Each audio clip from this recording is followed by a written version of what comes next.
Assalamualaikum warahmatullahi wabarakatuh. Good afternoon, sir.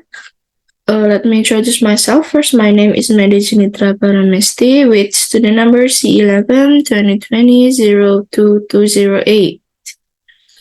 So in this video, I would like to present my proposal, which is entitled Contrastive Analysis between English words with suffix ed and their Indonesian equivalents in codplay songs.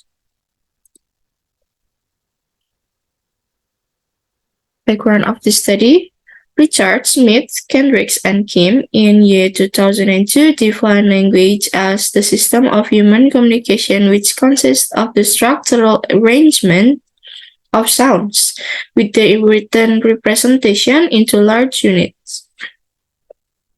For example, morphemes, words, sentences, utterances, and etc. Language is a system of communication used in daily as members of a social group. Each country has its own culture, which is language is the most important part. And currently, people all over the world suggest to master in English, as English is the best tool to communicate with people in other countries, even in Indonesia. There's not a few Indonesian people who learn English. Fauziati in year 2002 said that a branch of linguistics which seeks to compare two or more languages or subsystems of languages with the aims at describing the similarities and differences between them in contrastive linguistics. Therefore, in this research, the researcher will compare some English words with suffixed ed with their Indonesian equivalent in codplay songs. Okay, and then it is the limitation of the study. There are the similarities, the differences, and the predictions on learning or translating problems based on the differences between English words with suffix ed and their Indonesian equivalents in codplay songs. And there are some research questions. What are the similarities? What are the differences? And how are the learning or translating problems based on the differences between English words with suffix ed and the Indonesian equivalents in codplay songs? The objective of this study is to find out the similarities, the differences, and to predict the learning and translating problem from the data. As the results of this research are expected to significance or provide benefits to the researcher, the researchers in the areas of translation studies, the readers in general, the translation practitioners, and the institution. Technique of data analysis.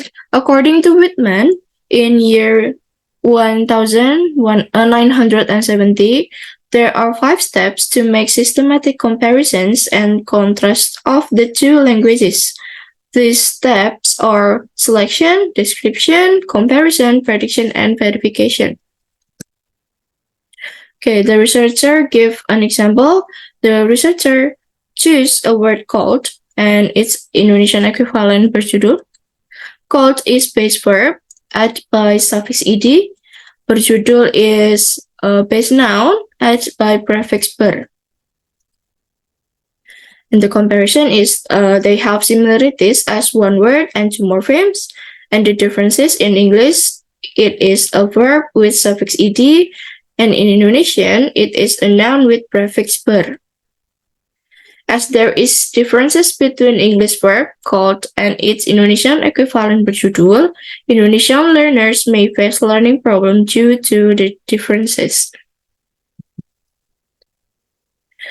And the verification based on the analysis of step 4, which predicts that Indonesian students may have difficulties in translating the verb with suffix called and its Indonesian equivalent berjudul. They may translate the word called as dipanggil because in terms of being a past form of verb. On the other hand, when translating from English to Indonesian, they may use this word called into dipanggil because call has the common meaning as dipanggil. I think that's all from for my presentation. Thank you for listening. Wassalamualaikum warahmatullahi wabarakatuh.